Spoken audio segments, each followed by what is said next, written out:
네, 정치권에서도 이 라임 또 옵티머스 사태를 둘러싼 여야 공방이 치열한 가운데 오늘 국회 법제사법위원회 국정감사에서는 관련 수사를 진행하는 검찰청에 대한 집중 질의가 이어지고 있습니다. 이와 관련해서 더불어민주당 의원들은 아예 윤석열 검찰총장의 개입 가능성을 내비치면서 역공에 나섰고, 반면 국민의힘은 옵티머스 사건과 여권 인사와의 연루 의혹을 검찰이 부실 수사하고 있다고 비판했습니다. 취재기자 연결해보죠. 김주영 기자.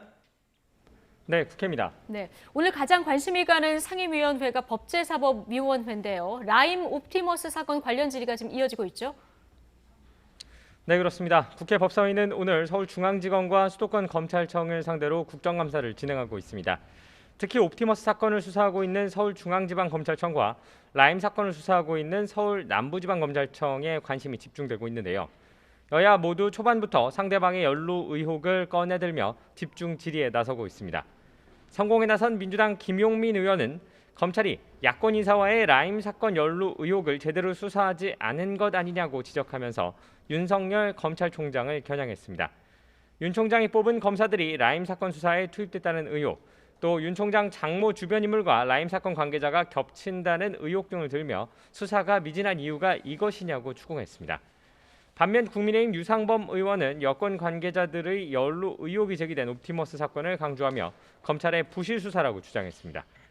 유 의원은 옵티머스 자산운용 투자자 명단을 일부 공개하며 공공기관이나 대학 등이 거액을 투자했는데 검찰이 이 부분을 수사를 하지 않고 있다고 지적했습니다.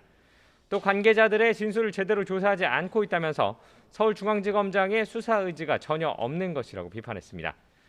이와 함께 오늘 법사위 국감에서는 추미애 장관 아들의 특혜 휴가 의혹을 수사한 서울 동부지검이나 앞서 윤미향 의원을 기소했던 서울 서부지검에 대해서도 질의가 나올 것으로 보입니다. 네, 여야는 오늘 국정감사에 앞서서 아침 회의에서부터 공세에 나섰는데 어떤 말들이 오갔습니까? 네, 여야 지도부는 라임 옵티머스 사건과 관련해 아침 회의에서도 뜨겁게 맞붙었습니다. 더불어민주당은 라임 사건과 야권 인사와의 연관성을 거듭 지적하며 역공세를 펼치고 있는데요.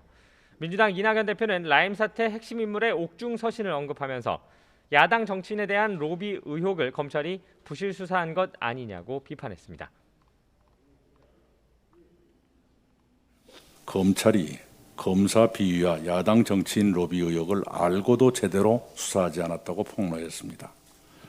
이제라도 철저한 수사가 이루어져야 합니다. 또 공수처 설치를 서두르겠다면서 만약 야당이 일주일 안에 공수처장 후보 추천위원을 추천하지 않으면 대안입법을 진행할 것이라고 압박했습니다. 국민의힘 김종인 비상대책위원장도 검찰 수사를 믿을 수 없다면서도 그 대안으로 오는 특검을 강조했습니다. 검찰총장과 법무장관의 사이라 도대체 상상할 수 없을 정도의 논쟁이 벌어지고 있는 것 같습니다. 수사에 대한 객관성을 갖다가 국민이 믿을 수 있겠습니까? 주호영 원내대표도 선택은 오로지 특검이라며 여야는 특검에 맡겨 철저히 수사하도록 하고 정쟁을 중단하자고 주장했습니다. 이를 위해 국민의힘은 조만간 특검 관철을 위한 법안을 국회에 제출할 방침입니다. 지금까지 국회에서 YTN 김주영입니다.